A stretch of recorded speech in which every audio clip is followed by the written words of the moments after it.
अस्सलामुअलैकुम। ये मैं अभी आया हुआ था कब्रिस्तान अपने वालिद साहब की कब्र पे हाज़िरी देने। तो मेरे जहन में कुछ बातें आईं तो मैंने चाहा कि आप लोगों के साथ शेयर करूं। अभी मैं इस्लामी कुतुब में पढ़ रहा था कि जब भी आप कब्रिस्तान जाएं तो कब्र पे जब आप हाज़िरी देते हैं अपने किसी पेरेंट या किसी रिलेटिव के यहाँ, तो उसके कुछ आदाब बताए गए थे। तो मैंने सोचा कि आप लोगों के साथ भी शेयर करूं। कब्र पे जब भी आप हाज़िरी दें, ये जैसे ये वालिद साहब की कब्र है, तो क्योंकि जब हम फौत हो जाते हैं तो मैयत को जब दफनाते हैं तो मैयत का जो चेहरे का रुख है वो किबला रुख करते हैं। तो उलमाए कराम फरमाते हैं कि जब आप कब्र पे हाज़िरी दें तो आपकी पुश्त जो है वो काबे की तरफ हो और आपका मतलब सरहाने की तरफ से आए, यानी कि जिस तरफ चेहरा होता है वहाँ से आप खड़े हों, पुश्त आपकी किबला की तरफ हो। उसके बाद हाज़िरी दें और हत्तुल मकदूर ये कोशिश करें कि ये एक इबरत की जाए, इबरत की जगह है, सीरियस रहें और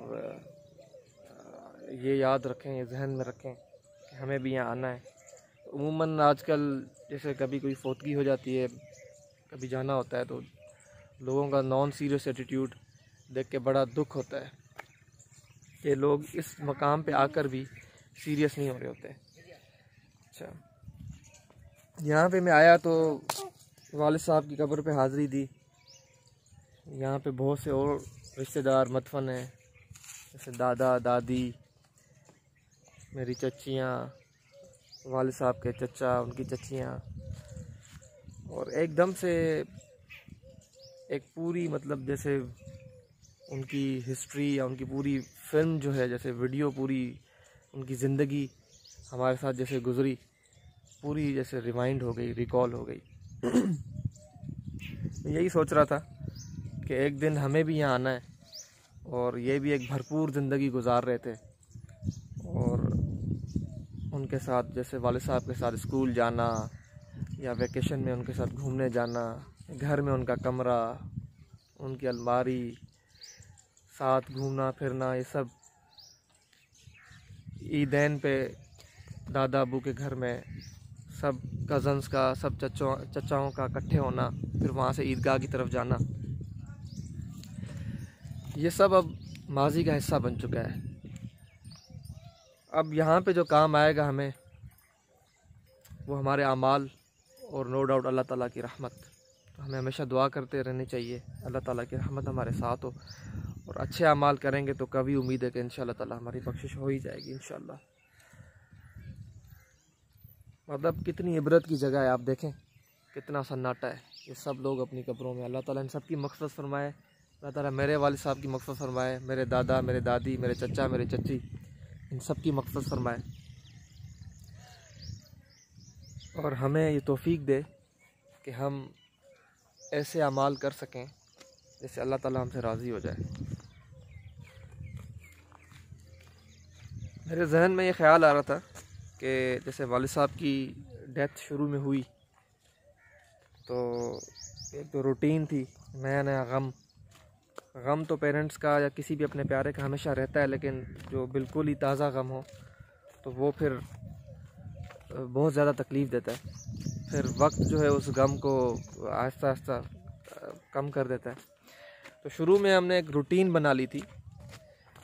तो रूटीन मैंने मेरी सिस्टर भी जब भी जॉब पे जाएं तो जॉब शुरू करने से पहले हम सूरत फातिहा, सूरत इखलास 3 बार पढ़ के और ईसाले सवाब, बाबा मथा न चढ़ो, बाबा कब्र जे मथा न चढ़वा, ईसाले सवाब करते थे। मैं भी जब अपनी जॉब पे जाता हूँ या वैसे भी दिन का आगाज़ हो या दिन में किसी भी वक्त, एक ख़ास वक्त मुकर्रर तो नहीं था, लेकिन ड्यूटी पे मैं जब जाता था तो ये ज़रूर होता था कि सूरत फातिहा और सूरत इखलास 3 बार, हदीस शरीफ में शायद आता है, मफ़हूम है कि 3 बार सूरत इखलास पढ़ने का सवाब पूरा कुरान पढ़ने के सवाब के बराबर है। मुझे ये नहीं पता कि ये मुस्तनद हदीस है या नहीं, लेकिन ये मैंने किसी बुक में पढ़ा था। तो एक रूटीन थी, वो चलती जा रही थी, हम इस तरह करते थे। लेकिन बंदा ज़िंदगी में इतना मशगूल हो जाता है कि ये सब चीज़ें फिर शायद वो उस पाबंदी के साथ, उस पंक्चुअलिटी के साथ नहीं कर सकता। अब हाथ लियो। तो मेरे जहन में आता है कि ऐसा कुछ किया जाए कि जैसे हमने पढ़ा है हदीस में कि जब इंसान को उसके मरने के बाद भी कुछ चीज़ें ऐसी होती हैं जो उसे फ़ायदा पहुंचाती हैं, जैसा कि कोई ऐसा इल्म जो उसने किसी को सिखाया हो, नेक इल्म, दीनी इल्म या फ़ायदे वाला इल्म जिससे किसी का फ़ायदा हो, उसका फ़ायदा उसके मरने के बाद उसकी नेकियों का मीटर चलता रहता है। या कहीं पानी का कोई बंदोबस्त किया हो कुएँ का, वो, या नेक औलाद उसने पीछे छोड़ी हो जो उसके लिए मग़फ़िरत की दुआ करते रहती हो। तो मेरे जहन में ये था कि ये जो दुआओं का सिलसिला है ये तो बंदा करता ही रहता है, इसमें कभी गाफिल भी हो सकता है, बीच में इतना मशगूल हो जाता है दुनिया में। अब आराम से मत चप्पल पाए। तो मेरे जहन में ये आया कि मैंने नीयत की है और आप लोगों के साथ भी शेयर कर रहा हूँ कि अपनी ज़िंदगी में ही बंदा कुछ ऐसे काम कर जाए, जैसे पानी का बंदोबस्त, कहीं नलका लगवा ले, हैंड पंप, कहीं कुआं खुदवा दे, जैसे थर वगैरह में बहुत ज़रूरत है। या वैसे भी सिंध पंजाब के कई ऐसे इलाके हैं जहाँ लोग बहुत गरीब होते हैं, जो अफोर्ड नहीं कर सकते, पानी का मसला होता है। तो अगर मेरा कोई दोस्त ये वीडियो देख रहा है तो, या मेरे कोई रिश्तेदार ये वीडियो देख रहे हैं, तो उनसे तो पहले गुजारिश है कि मेरे पेरेंट्स के लिए, मेरी वालिदा अल्हम्दुलिल्लाह हयात है और अल्लाह ताला हमें तौफीक दे कि उनकी खूब खिदमत करें और अल्लाह हमसे राज़ी हो, अल्लाह उनसे राज़ी हो, वो हमसे राज़ी हो।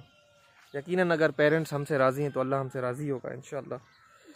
हम उन्हें कोई तकलीफ़ ना पहुँचाएँ। तो कोई मेरा दोस्त ये वीडियो देख रहा है तो उससे गुजारिश है कि मेरे पेरेंट्स के लिए ज़रूर उनकी मग़फ़िरत की दुआ करें।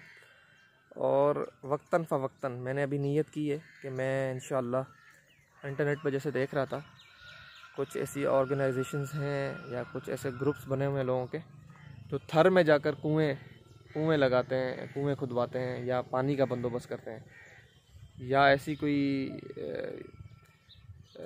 जगह हैं जहाँ पे पानी का बड़ा मसला हो, किल्लत हो। तो मुझे भी ये एक अम्र बिल मारूफ़ यानी कि नेकी का हुक्म देना, या मुझे कोई रिमाइंड करवा दे, मैंने नीयत कर ली है इंशाअल्लाह आप भी कर लें कि हम अपनी ज़िंदगी में ही कुछ ऐसे काम कर लें कि जिनके बाद, मैंने तो ये नीयत की अपने पेरेंट्स के लिए, अपने लिए, अपनी वाइफ, इन सब के लिए कुछ कुएँ खुदवा लें, कुछ पैसे जमा करके फिर से, और या कहीं पे हैंड पंप लगवा दें ताकि हम इस दुनिया से जाएं तब भी हमारी नेकियों का मीटर चलता रहे। जब तक लोग पानी पीते रहेंगे, जब तक उससे मुस्तफ़ीद होंगे। बाबा एक मिनट, मुझे ज़रूर दुआओं में याद रखिएगा, मेरे पेरेंट्स को ज़रूर दुआओं में याद रखिएगा। और अल्लाह ताला से दुआ है कि हमारी जो सबसे कीमती चीज़ है, हमारा ईमान, जब हम इस दुनिया से जा रहे हों तो हमारे आखिरी कलिमात ला इलाहा इल्लल्लाह मुहम्मदुर रसूलुल्लाह हो। अल्लाह ताला हम सब पर रहम करे। एक दिन ये भी नसीब हो, काफ़ी लोग जैसे प्लेन क्रैश में उनकी डेथ होती है या डूब के मर जाते हैं, जल के, ये कब्र भी हमें नसीब हो। ये सब लोग उस इम्तिहान से गुज़र चुके हैं। एक नज़ा की शक्ति जब रूह कब्ज़ हो रही होती है, बाबा हिकड़ो मिनट, और कब्र की पहली रात, ये सब लोग ये मनाजिल तय कर चुके हैं। बाबा हलूँदा बाबा। तो इस मामले में तो ये खुश नसीब हैं और हमें ये मनाजिल अभी तय करनी है। तो अल्लाह ताला से दुआ है कि अल्लाह ताला हम पर रहम फरमाए और मुझे दुआओं में याद रखिएगा। अस्सलाम वालेकुम।